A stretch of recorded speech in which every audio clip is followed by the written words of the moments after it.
So today I'm going to be doing a review of this laptop. This is a Toshiba Satellite Pro, model number C850-1K3.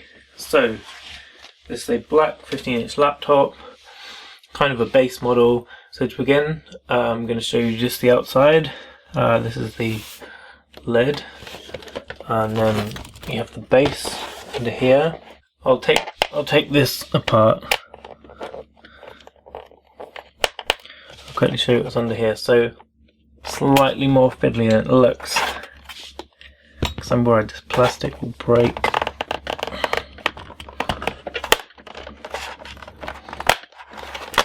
Okay, so under here we have access to mainly three quick features that you might want to use. We've got this toggle here to pull out the hard drive. You have the battery for a reset, and there's also the RAM, a little bay for the RAM here. And on this model there's two slots, but only one of them is occupied at the moment, so a straightforward RAM upgrade. You just put one in on the top slot. And that's a quick look at the bottom. So I'll move on now. So we're going to start on the left side. Here you have the power slot, a USB 2, and the optical disk drive. I believe this is just a DVD rewriter drive. On the front, not much going on, except over here you have an SD card slot, and you also have the indicator lights. And then on the right side you have the headphone port, microphone, a USB 3, another USB 2, HDMI out, an Ethernet, and VGA. And then on the back it's just blank. All that remains is to open the lid and show you what we've got underneath here. You'll see this model uses an extended keyboard, the mouse pad slightly to the left, although from this line here it's center, so it's not really left or right handed. You got the power button here, there's two speakers at the top here, and the screen, you can see the webcam is here. So I'm going to go ahead and turn the device on and just give you a quick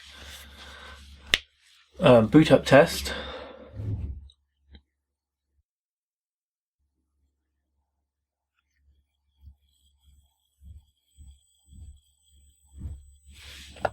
Okay, and it's booted up already. Okay, so I've booted up the machine, and here you can see its Windows rating. This gets a score of 4.8 on the Windows Experience Index. So you can see graphics is where this is getting 4.8 from. Processor gets a 6.9, the memory gets a 5.9, the gaming graphics capabilities gets a 6.3, and the primary hard disk gets a 5.9. As you can see on the system profile here, this comes with an Intel Core i3 3120M CPU with 2.5 GHz. The installed memory is 4 GB, and this laptop comes with 64-bit Windows 8.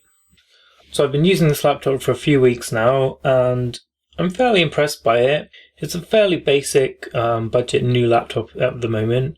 Obviously it's got a Core i3 processor, so that's kind of like the base end of current Intel processors. The 4 GB is obviously fairly small nowadays, but like I said, it is easily upgradable. In terms of gaming, because I know a lot of people were interested in that in my last laptop video, most base model laptops are not going to be what you want for gaming, and this isn't a gaming laptop. There may be some games you can play on it, and for point of reference I would just look at the Windows Experience Index. If the requirements for the game are 4.8 or less, then it should be able to play them, and if they're not, then it won't. I've also tried to test the laptop a little bit in terms of intense usage, and it does seem to struggle more with having a lot of programs open, whereas with just one or two running, basic programs like Word or Chrome or iTunes or something like that, it does operate quite smoothly.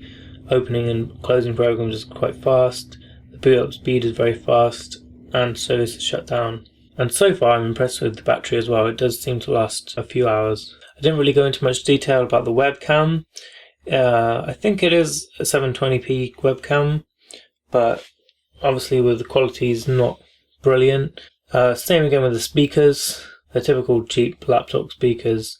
They're okay for doing certain things and they get the job done, but you probably will prefer some headphones. But overall, I think you get good value for money with this laptop. It's ergonomic and it looks alright. So yeah, that's it. Hope you enjoyed this review. Thumbs up, subscribe. Cheers guys.